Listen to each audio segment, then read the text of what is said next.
మీ కృష్ణమ్మ కథలు శ్రోతలందరికీ నమస్కారం.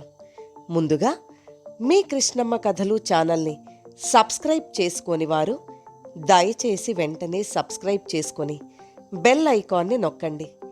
నోటిఫికేషన్ల రూపంలో కొత్త కథల వివరాలు వెంటనే మీకు అందుతాయి. అలాగే కథ నచ్చితే లైక్ చేయండి. ఈ వీడియోలో మీరు వినబోతున్న కథ నేటి మహిళ. రచన లతా కందికొండ గారు. ఇహ కథలోకి వెళ్ళిపోదామా? సాగర్, కళ్ళు మూసుకో ఒకసారి అంది స్వాతి. ఎందుకు? మూసుకోమన్నానుగా. చెప్తాన్లే అంది. బుద్ధిగా కళ్ళు మూసుకున్న సాగర్ మెడలో ఒక బంగారు గొలుసు వేసింది స్వాతి.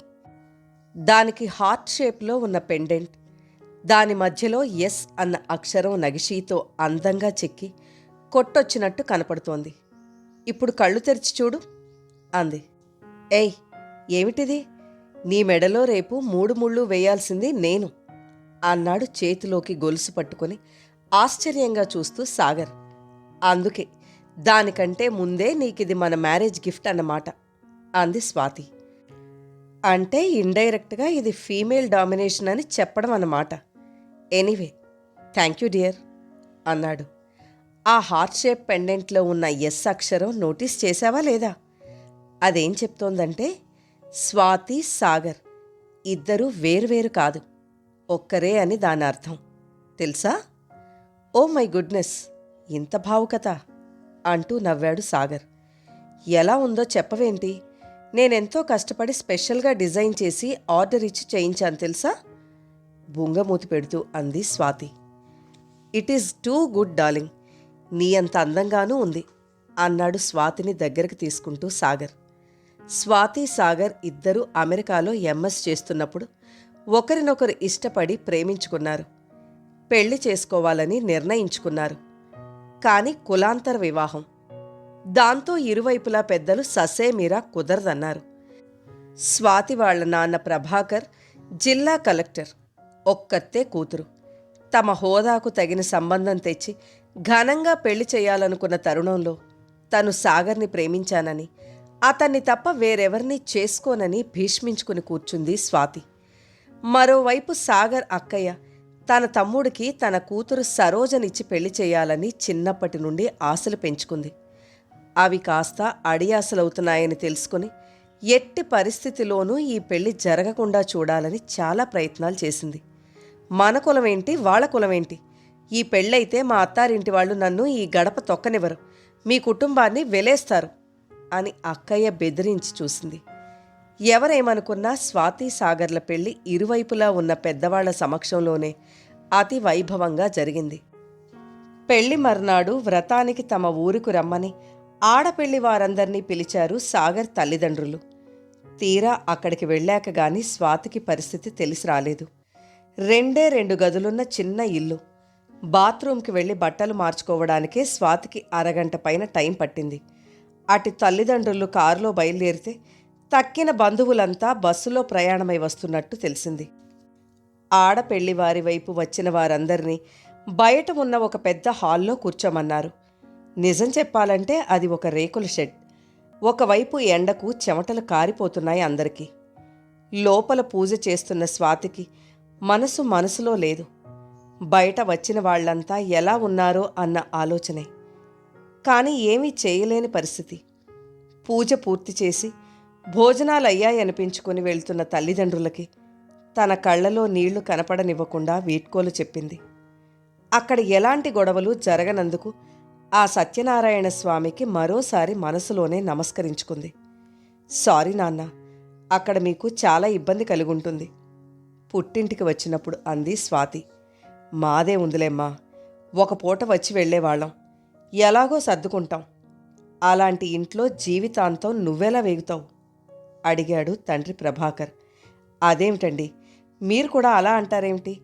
ప్రేమించి పెళ్లి చేసుకోవాలనుకున్నప్పుడు అతని గురించి తెలుసుకోవద్దు అని స్వాతి వైపు తిరిగి, పెళ్ళంటే మీ ఇద్దరి మధ్య బంధం మాత్రమే అనుకున్నావా? పెళ్ళంటే 2 కుటుంబాల కలయిక.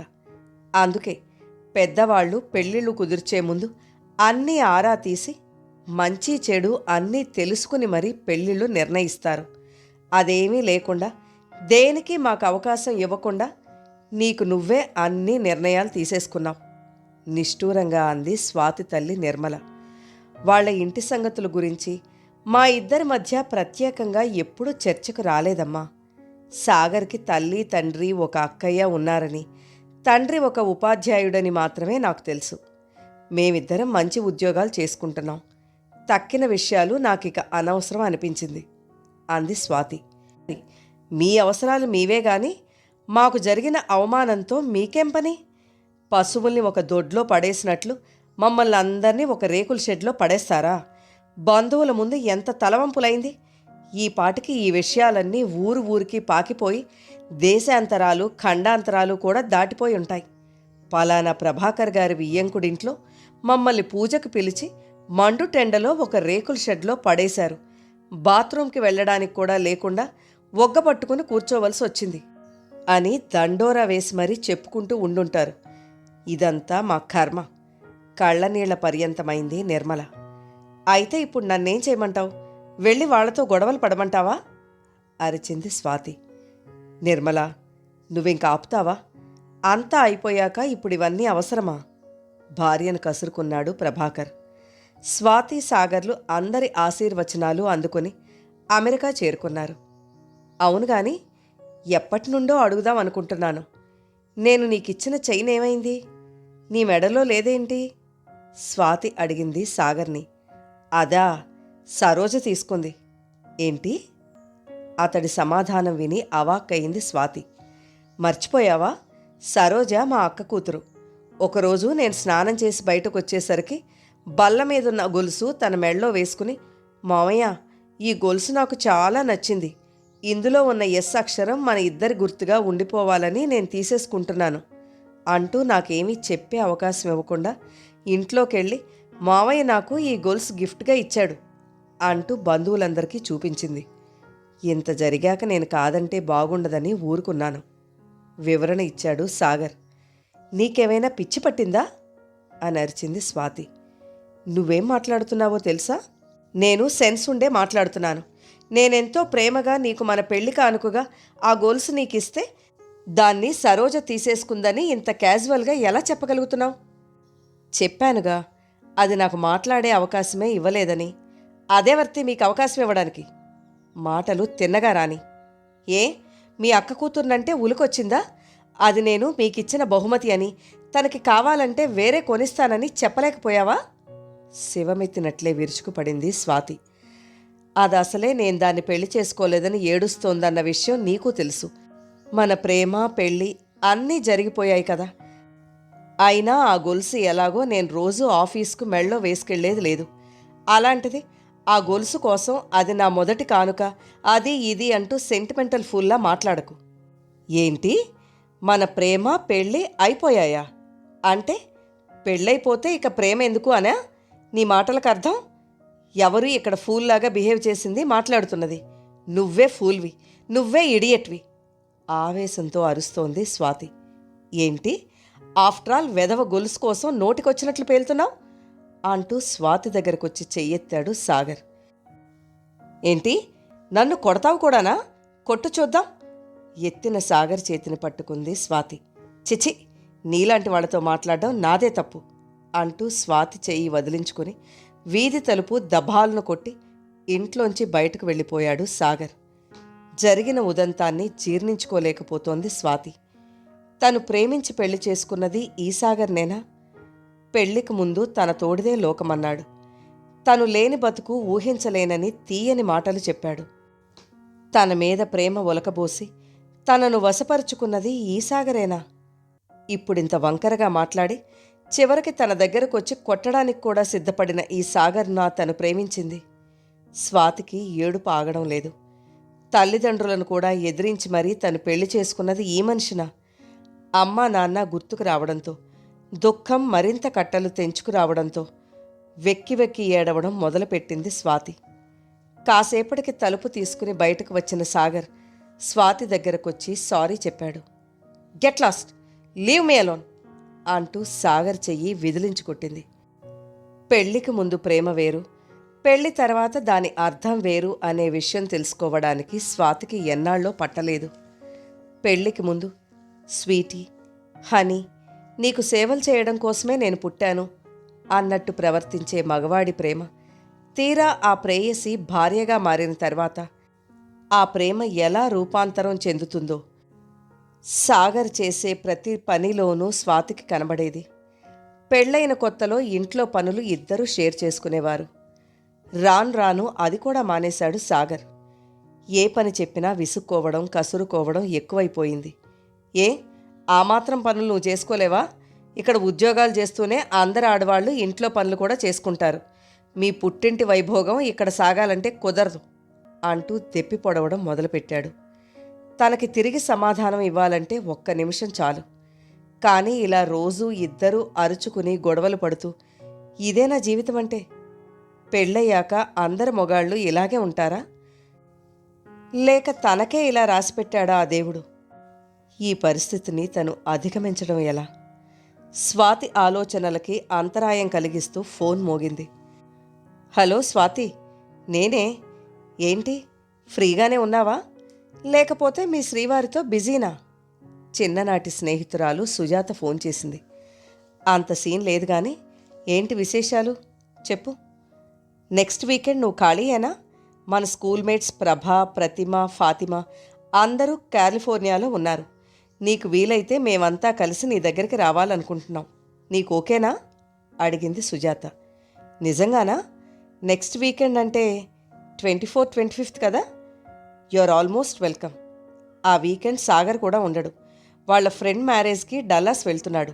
సో అందరూ మా ఇంట్లోనే కలవచ్చు. అంతా మనదే రాజ్యం సంతోషంగా చెప్పింది స్వాతి. అవునా? అయితే నేను వాళ్ళకి ఇన్ఫామ్ చేస్తాను. అన్నట్లు ఓన్లీ లేడీస్ మాత్రమే సుమా, నో పిల్లలు, నో మొగుడ్స్ అంది సుజాత. దట్స్ ఓకే నవ్వుతూ అంది స్వాతి. జీవితంలో స్కూల్ లైఫ్ ఒక ముఖ్యమైన అధ్యాయం. అప్పటి ఫ్రెండ్స్, ఆ అనుభవాలు దేనికి సాటిరావు. మధ్యలో ఎప్పుడో ఫోన్లో మాట్లాడినా పెద్దయ్యాక మళ్ళీ కలుసుకోవడం అంటే అదొక మధురానుభూతి. ఎన్నో ఏళ్ల తర్వాత కలిసిన ఫ్రెండ్స్ అందరూ ఒకరినొకరు కౌగిలించుకొని కేరింతలు కొట్టి కాసేపు ఈ ప్రపంచాన్నే మరిచిపోయారు. కాఫీ టిఫిన్లు పూర్తయ్యాక అప్పటి తమ క్లాస్మేట్స్, టీచర్స్ వాళ్ళందరి గురించి మాట్లాడుకుంటూ కామెంట్స్ చేసుకుంటూ నవ్వుల పువ్వులు పూయించారు. ఆ రోజులు మళ్ళీ వస్తే ఎంత బావుంటుందో కదా అనుకున్నారు. ఇప్పుడు అలానే అనిపిస్తుందిలేవే. అప్పుడేమో వెధవ సోషల్ ఎగ్జామ్ ఎప్పుడైపోతుందో అని విసుక్కున్నావా లేదా అంది ప్రభ. అంతా నవ్వేశారు. ఏదో అనుకుంటాం కానీ ఈ జీవితం అంతా ఇంతేనే. ఏ వయసుకు తగ్గ సమస్యలు అప్పుడు ఉంటూనే ఉంటాయి. ఏంటే అంత వేదాంతం మాట్లాడుతున్నావు? అంత కష్టం ఏమొచ్చింది నీకిప్పుడు? స్వాతి అడిగింది ప్రభని. ఏం చెప్పమంటావు, కొందరి జీవితాలు అంతే. మీ అందరి జీవితాలు వడ్డించిన విస్తరేమో గాని నాకలా కాదు. ప్రేమించి పెళ్లి చేసుకున్నానన్న పేరే గాని పెళ్ళయ్యాక ఆ ప్రేమ కాస్త హుష్కాకి అంటూ మాయమైపోయింది. పెళ్లి బంధం మాత్రం వదలనంటూ ఇంకా వేళ్లాడుతోంది. అదేంటో ఆ మనిషికి 24/7 వర్క్ వర్క్ వర్క్. ఆయనకి ఆ ఉద్యోగమే మొదటి పెళ్ళాం. నేను దానికి సవతిని. ఆ సవతి పోరు భరించలేకపోతున్నాను. ఒక ముద్దు ముచ్చట ఏమీ లేకుండా ఈ మారుమూల ఇంట్లో పడి ఉండడానిక ఇంత దూరం వచ్చింది. జీవితం అంటే లేచామా, తిన్నామా, పడుకున్నామా, ఇంతేనా? ఆ మనిషిలో ఈస్థెటిక్ సెన్స్ లేనే లేదే అసలు. నువ్వు ఏ చీర కట్టుకో, ఏ నగ పెట్టుకో, ఆ మనిషిలో ఎలాంటి రియాక్షన్ ఉండదు. ఇంటి పనులు చేయడానికి, పిల్లల్ని కనడానికి మాత్రమేనా భార్య ఉన్నది? ఇలా అడిగితే నీకేం తక్కువ చేశాను అంటారు.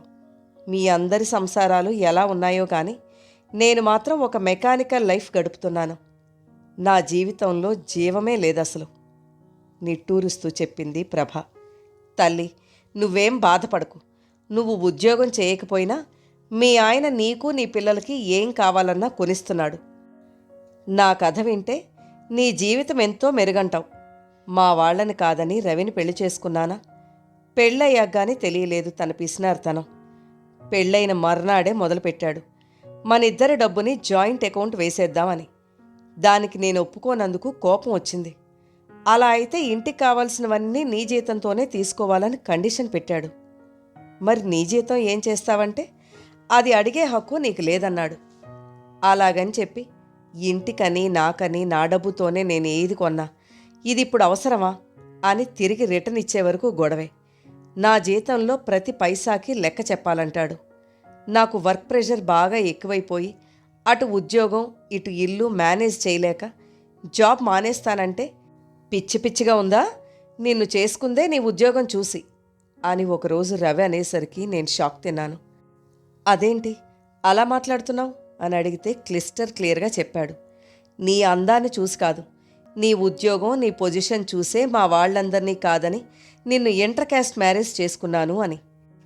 పెళ్లికి ముందర రవి ఓ కలబోసిన ప్రేమ, అతను నాకిచ్చిన గిఫ్ట్లు ఇవన్నీ కూడా నా ఉద్యోగం చూసే నన్ను ట్రాప్ చేయడానికి చాలా తెలివిగా నాటకమాడి చేసినట్లు నాకు రవి మాటల ద్వారా తర్వాత తెలిసింది. బేసిక్గా అతడిలోని పిసినారితనాన్ని పక్కన పెడితే రవి చెడ్డవాడు కాకపోవచ్చు. అతను మంచి ఉద్యోగమే చేస్తున్నప్పుడు ఉన్నది అనుభవించక ఈ పిసినగొట్టుతనం దేనికి? తనేం చేసినా మన ఫ్యూచర్ని దృష్టిలో పెట్టుకునే అంటాడు. నాకైతే వర్తమానం లేని భవిష్యత్ ఎందుకు అనిపిస్తుంది అంది ఫాతిమా. దేవుడు ఏదో ఒక బాధ లేకుండా ఎవరినీ ఫ్రీగా వదలడేమోనే. నీకు నీ మొగుడితో ఆ రూపంలో అయితే నాకు ఇంకో రూపంలో అంటూ ప్రతిమ తన సంసారం గురించి చెప్పడం మొదలుపెట్టింది. నేనిక్కడికి వచ్చిన ఏడాదే మా ఆడపడుచు భర్త కారు ప్రమాదంలో చనిపోయారు. వాళ్ళబ్బాయి ఇక్కడే చదువుతున్నాడు. మా ఆడపడుచు ఆమె కొడుకు మా దగ్గరే ఉంటారు. ఆవిడుండడం నాకేమీ సమస్య కాదు. కానీ ఆవిడికి లేని రోగం లేదు. BP, sugar, thyroid. కానీ నాకే రోగమూ లేదంటుంది. అన్నీ తినేస్తుంటుంది. వాకింగ్ చేయమంటే చెయ్యదు. స్వీట్స్ తినడం మానదు. పిల్లల కంటే ఎక్కువగా ఐస్ క్రీమ్స్, చాక్లెట్స్ తినడం. షుగర్ పెంచుకొని ఎప్పుడూ డాక్టర్ల చుట్టూ తిరగడమే. తనకేమో సెలవు లేదని నన్ను తీసుకెళ్ళమంటారు. నేను మాత్రం ఎన్ని రోజులని లీవ్ పెట్టుకోగలను? ఆవిడ రాక మునుపు ఇంట్లో పనులన్నీ నేను మా ఆయన కలిసి చేసుకునేవాళ్ళం. కానీ ఆవిడ వచ్చాక ఆయన్ని ఏ పని చేయనిచ్చేది కాదు. పోనీ ఆవిడ చేస్తుందా అంటే ఎప్పుడూ ఆ టీవీ ముందరే కూర్చుని ఉంటుంది. మీకు ఒక చిన్న ఎగ్జాంపుల్ చెప్తాను. ఒకరోజు నేను అప్పుడే ఆఫీస్ నుంచి వచ్చి సోఫాలో కూర్చున్నాను. మా ఆయన నాకంటే ముందే వచ్చినట్టున్నారు. మా ఆడబడుచు మేడ మీద నుంచి మెట్లు దిగుతూ, అదేంటి వాడు డిష్ వాషర్ పెడుతుంటే నువ్వు టీవీ చూస్తూ కూర్చున్నావా అన్నారు. అసలే అలసటగా ఉండి తిక్కగా ఉన్నానేమో. అవునా, అయితే మీరు ఖాళీగానే ఉన్నారుగా, మీరు వెళ్ళి చెయ్యండి ఆ పని అన్నాను. అంతే. ఆ రోజు ఇంట్లో జరిగిన రాద్ధాంతం అంతా ఇంతా కాదు. పెద్దంతరం చిన్నంతరం లేకుండా నన్ను అలా అంటుందా? నువ్వే అలా అలసిచ్చేశావు. నా మొగుడు పోయి నేను మీ ఇంట్లో ఉన్నందుకే కదా నన్ను అలా అనగలిగింది అని ఏడుపు లంకించుకుంది. అది చూసి మా ఆయన కరిగిపోయి నన్ను ఒకటే తిట్లు. ఇది జస్ట్ ఒక చిన్న సంఘటన మాత్రమే. ఇలాంటి గొడవలు మా ఇంట్లో రోజు ఏదో ఒకటి ఉంటూనే ఉంటుంది, నాకు మనశ్శాంతి లేకుండా అని చెప్పింది ప్రతిమ. నా కథ ఇంకో రకం తల్లి, మీరు ఊహించను కూడా ఊహించరు అంటూ చెప్పుకొచ్చింది సుజాత. నాది సుధాకర్ది లవ్ మ్యారేజ్ అని మీకు తెలుసుగా. మనందరం కూడా ఇక్కడికొచ్చి ఎంఎస్ చేసిన వాళ్ళమే కాబట్టి పెళ్లికి ముందు ప్రేమ అంతా బ్లా బ్లా బ్లా అనుకోండి. అది అందరికీ తెలిసిన భాగవతమేగా. సుధాకర్ అయితే ఇంకో 2 అడుగులు ముందుకేసి నేనెలాంటి డ్రెస్ వేసినా ఆ డ్రెస్కే అందం వస్తుందనేవాడు. నాకు అంతగా ఇష్టం లేకపోయినా నన్ను షాపింగ్కి తీసుకెళ్ళి మరి లోనెక్ ఫ్రాక్స్, మిడ్డీలు, స్లీవ్లెస్లు, బ్లౌజులు ఇలా రకరకాల లేటెస్ట్ ఫ్యాషన్ డ్రెస్లన్నీ సెలెక్ట్ చేసేవాడు, కొనేవాడు కూడా. అలాంటిది పెళ్ళయ్యాక సడన్గా ఇవెవరికోసమే, ఇవన్నీ అందరూ చూడాలా అని డైరెక్ట్గా ఒకరోజు నన్ను అడిగితే స్టన్ అయ్యాను. అదేంటి, ఇవి నువ్వు కొనిచ్చినవే కదా అంటే అప్పటి సంగతి వేరు అన్నాడు. అంటే అతని ఉద్దేశంలో అలాంటి బట్టలన్నీ తనొక్కడి కోసమే నేను వేసుకోవాలట. అతని మెంటాలిటీకి నేను షాక్ తిన్నాను. ఉద్యోగానికి వెళ్ళేటప్పుడు మాత్రం ఫార్మల్స్ వేసుకోవాలి కాబట్టి తప్పదు, కానీ లేకపోతే అప్పుడు కూడా 6 గజాల చీరో లేకపోతే ఏ బురఖానో వేసుకోమనేవాడేమో. ఇంకా కండిషన్స్ పెట్టాడు. 4 మగాళ్ళు ఉన్నప్పుడు నేను డామినేట్ చేస్తూ మాట్లాడకూడదట. పెళ్లికి ముందు అదే తనకు నచ్చిందనేవాడు. తన ఫ్రెండ్స్ కొలీగ్స్ వస్తే ఒక రూలు, నా ఫ్రెండ్స్ కొలీగ్స్ వస్తే ఒక రూలు. ఏం మగాళ్ళో ఏమో బాబు, చెప్పడం ఆపిన సుజాత. అవును గాని మేమంతా చెప్తుంటే హోస్ట్ గారేంటి మౌనంగా గుడ్లప్పగించి అన్నీ వింటూ కూర్చున్నారు? ఏం మాట్లాడకుండా అడిగింది స్వాతిని. దానికేం తల్లి, కలెక్టర్ గారి కూతురు. దాని జీవితం మామూలుగా ఒట్టి వడ్డించిన విస్తరే అయ్యుండదు. బంగారు కంచంలో పెట్టి మరీ వడ్డించుంటారు అంది ప్రతిమ. దేవుడికి అలాంటి పక్షపాతాలేమీ ఉండవే. నాకైతే నో మ్యాన్ ఈజ్ డిఫరెంట్ అనిపిస్తోంది అంటూ తన ప్రేమ పెళ్లి తాలూకు ఉదంతమంతా ఫ్లాష్ బ్యాక్లో కళ్ళకు కట్టినట్లు అందరికీ చూపించింది స్వాతి. అయితే మనందరం ఒకే పడవలో ప్రయాణిస్తున్నామన్నమాట. ఇంత దూరం వచ్చి ఇన్ని చదువులు చదివి పెద్దవాళ్లను కాదని మరీ ప్రేమించి పెళ్ళిళ్ళు చేసుకుని సాధించింది ఏమిటన్నట్లు? దీన్ని బట్టి మనం తెలుసుకోవలసిన పాఠం, ప్రేమించి పెళ్లి చేసుకోకుండా మన తల్లిదండ్రులు కుదిర్చిన పెళ్ళిళ్ళు చేసుకుంటే మనకిన్ని సమస్యలు ఉండేవి కాదేమో అంది ప్రభ. పెళ్లికి ముందర ఉన్న ప్రేమంతా ఈ మగాళ్ళకి పెళ్ళిళ్ళయ్యేసరికి ఎలా మాయమైపోతుంది అసలు? వీళ్ళకి ఆడదానితో ముద్దు ముచ్చట్లు కావాలి గాని బరువు బాధ్యతలు పంచుకోవడానికి మాత్రం తయారుగా ఉండరు. అందుకేనేమో ఇక్కడ వాళ్ళు డేటింగ్లు, live in relationships, strings not attached లాంటి అనేక రకాల పేర్లతో ఆడ మగ కలిసి ఒకే ఇంట్లో ఎలాంటి బాధ్యతలు లేకుండా సహజీవనాలు చేసి కావలసినన్ని రోజులు కలిసుండి ఏమాత్రం తేడాలొచ్చినా ఒకరంటే ఒకరికి పడకపోయినా ఎవరి దారిన వాళ్ళు వెళ్ళిపోయి ఇంకొకరిని చూసుకోవడము ఏదో చేస్తారు అంది ప్రతిమ. అదేం కాదు గాని నేను చెప్పనా అంది స్వాతి. అంతా స్వాతి వైపు చూశారు. వీళ్ళు ఇక్కడ ఎన్ని వేషాలు వేసినా అగ్రరాజ్యంగా పిలువబడే ఈ అమెరికాలో కూడా ఒక ఆడది ఈ దేశాన్ని పరిపాలిస్తుందంటే ఇక్కడి మగవాడి అహం ఒప్పుకోదు.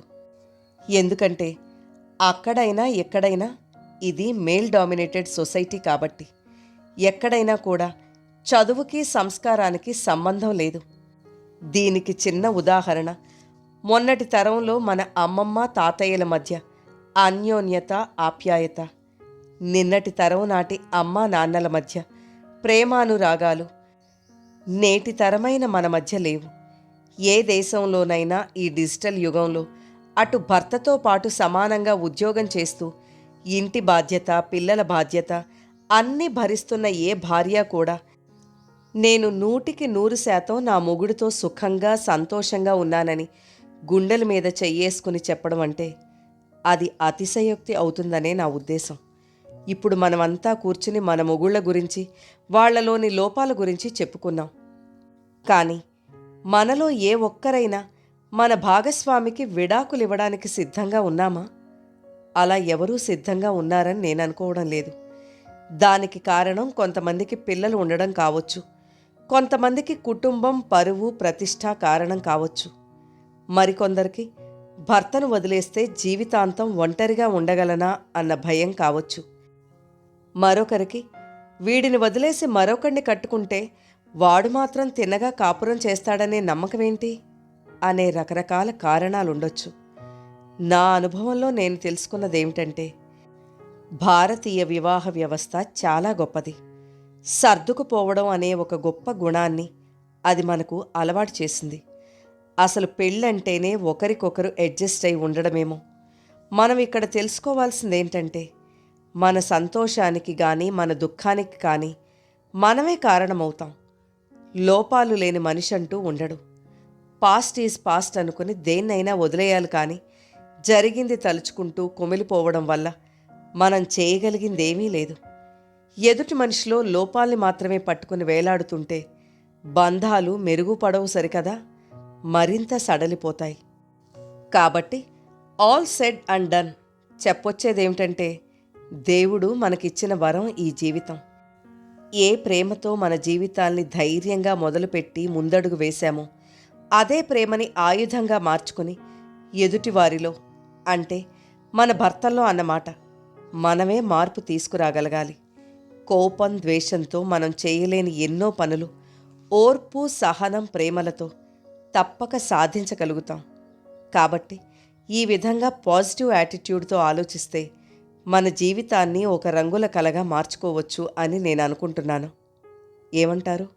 అంది స్వాతి. డైనింగ్ టేబుల్ చుట్టూ బుగ్గలకి చేతులు ఆంచుకుని స్వాతినే చూస్తూ కూర్చున్నారంతా.